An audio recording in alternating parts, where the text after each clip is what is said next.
sitting third overall in the pro motocross standings. You have to say this is a pretty good rookie season for Hayden Deegan. The only people he's losing to right now are Jet and Hunter Lawrence, who are absolute rocket ship freaks at the moment. I mean, they are incredible. There is not a person, I'm assuming, other than two of them, that could keep up with the pace that they're running so far this year. Now, obviously, if you're Hayden, his dad, his team, you would have liked to see a win, right? That's whether you believed he's going to be the champion this year or not. A win always is good for the confidence for everybody. And I'm not saying in any way, shape, or form that this is bad. I mean, running third in points in the Pro Motocross Series in your rookie season on the 450 is really, really good. He's only, 50 points down? As I say that, it doesn't exactly sound great. But, I mean, Hunter Lawrence has 367, Jet Lawrence has 355, and Hayden Deegan has 298. When you consider he's 29 points ahead of Jorge Prado, he's a whole moto of points ahead of fourth place. He's almost 50 points ahead of fifth place, RJ Hampshire. He's almost 100 points ahead of sixth place, which is Dylan Ferrandis.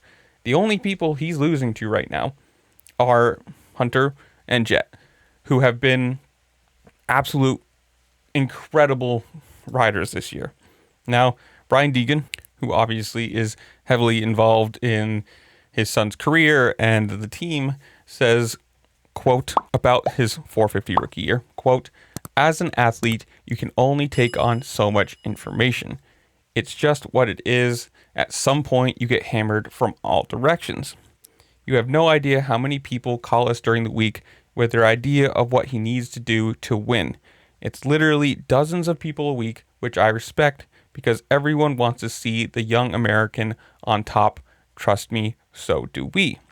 But it's going to take time, and today was a great step forward, and he was able to, run with the leaders, put pressure where they had to pick it up, so that's racing. Now, obviously, in Washougal, Jet Lawrence had the one place penalty for going off track and accelerating, and right there, Deegan was behind him. And he was right behind him for, a few laps, but he did end up pulling back away, which is kind of a stupid penalty in the long run. If you're Jet, you could have let Deegan pass you. You obviously had the speed to run faster lap times. You could have let him go. You could have come back onto the track, quote unquote, safely, lost the advantage, passed him on track, and not lost position, which ended up giving Deegan a 4-2 on the day and Lawrence a 1-3. Correct me if I'm wrong there. Essentially, he lost 2 points in this race to his brother for the championship. Not great. Now, Hayden, who obviously was behind Jet Lawrence and racing these guys all year long, was talking about how he sees their speed, I guess you could say, saying, quote, I got obviously behind Jet for a little bit there, and it's like I see it. It's not like, damn, these guys are shocking fast. That's what goes through my head. It's me. I made these little mistakes, but I'd say I need to get my bike more dialed in too. I feel like those guys, obviously, this is their third or fourth year. They have a good setup, and that's not my excuse, right? I don't want to make that an excuse, but truly, I'm still building myself up to this bike, and it's just a longer learning curve than a 250. So it's like when I'm behind them and I hang on them for a few laps, it's nothing crazy. I'm not like these dudes are out of the world. I just need to get a little better, and it's not like a huge gap, right, that I got to, fill out there. But it starts with pulling the whole shot. That's really what needs to happen is I need to go run up front and feel the pace, get pushed from the back. That's what I feel like I need. Now, again, this is a really good rookie season. I mean, he's been on the podium. He's, racing right there. He didn't start in 15th or 12th and, struggle for a few rounds. It's just he's racing absolute freaks. I mean, for all intents and purposes, there are many people who think Jet Lawrence is the best of all time or going to be the best of all time or whatever you want to say.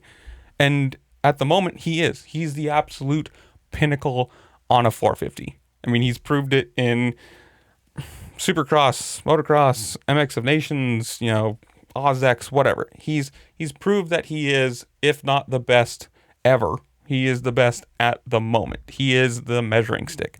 Now, if you're Deegan, yes, there were people coming in to this season expecting him to come out and just win like he's done in every single level of racing so far. I mean, from the amateur 85s to super minis to 250 class, and just absolute domination, right? Winning titles everywhere, winning races consistently. I mean, this last year on the 250, he was by far and away the absolute best person on 250. And if he dropped down to the 250 class, in outdoors this year, he would be miles ahead of everybody else, I would assume. Now, obviously, moving up to the 450 thing is different. It's a bigger bike. It's a different bike. You're racing people you haven't really raced before. I mean, I don't think anybody in this class he's actually raced before with his age range, whatever. Jet Lawrence and Hunter Lawrence this year have just stepped up incredibly. I mean, Hunter should have won that Supercross title. If he didn't make the mistakes that he did and, throw away a huge point lead multiple times, he would have won it.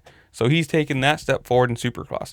He took that confidence and that momentum into outdoors, and there's been no, I lost a championship slump or anything. Jet came back from his injury and doesn't look like he's lost a step at all. I mean, these guys are absolutely incredible. Whether you're a Deegan fan, you're a Lawrence fan, whatever, you have to admit that they are insane. It's just what it is. Now, also, you have to say, even if you hate Deegan, he's beating everybody else. I mean, yes, the gaps to the Lawrences have been big in most of these races, right? But he's still beating the whole rest of the field in his rookie year. And we're talking Tomac, who has been injured, obviously, but came back this weekend and does not look good. Cooper Webb, obviously, who's never been good outdoors. That's not really saying much, but like Dylan Ferrandis, Jordan Smith, Justin Barsha, all of these guys who are veterans. I mean, right? They should at least be pushing. Obviously, there's a lot of injuries this year too, but it's still, to me, a pretty good rookie year. But this is where I'm going to leave you guys. Comment down below. Tell me what you think. Does he get a win this year? Do you think it's just the Lawrences? Who do you think wins the title between the two of them? Because it is between the two of them. Whatever it is, comment down below. Tell me what you think.